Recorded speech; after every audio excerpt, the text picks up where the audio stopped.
24. Tiny floating bubbles with the laughing face of old Blow beclouded Pastor Nick's vision as he staggered to the bedroom that Friday morning. He felt exhausted, as though he had been wrestling in his dream. As he urinated, placing his left hand on the tiled wall for support, he repeatedly blinked to clear out the bubbles, wondering why his illusions from his childhood, which he had fought hard to suppress, was reoccurring that morning. But it was not the bubbles that worried him as he walked back into the room and sank onto the bed. It was his exhaustion, which made it hard to even lift his leg off the floor.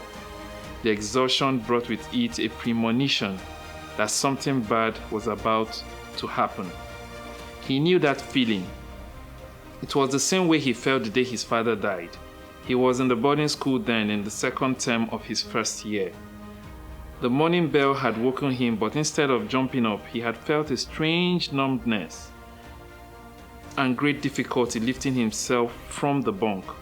It was as if 1,000 hands were holding him down. It was with a struggle that when he finally made it up, he was sweating even though it was the middle of the Harmattan season and the mornings were cold.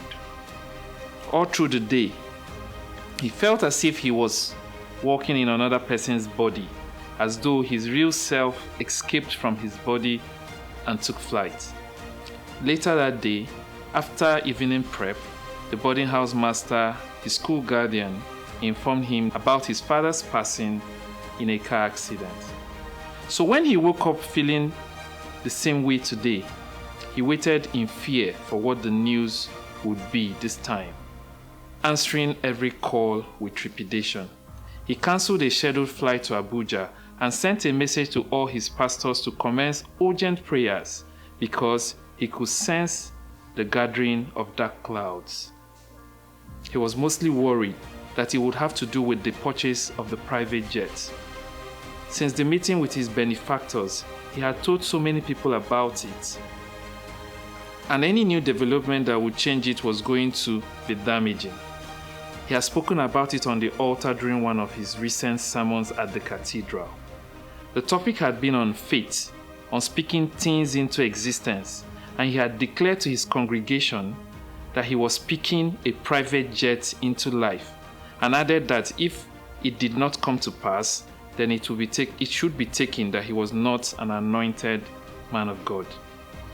The crowd inside the cathedral had jumped on their feet and broken into a celebratory dance that lasted several minutes.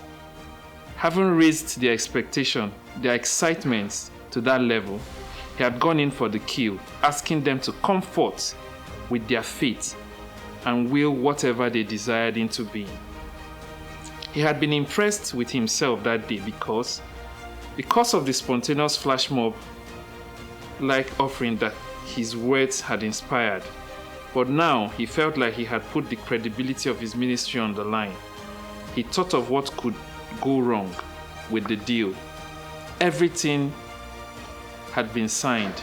He had even done a virtual tour of the jet from his office computer, and after just a bit more paperwork, the jet would be on its way to Lagos in time for the unveiling on New Year Eve.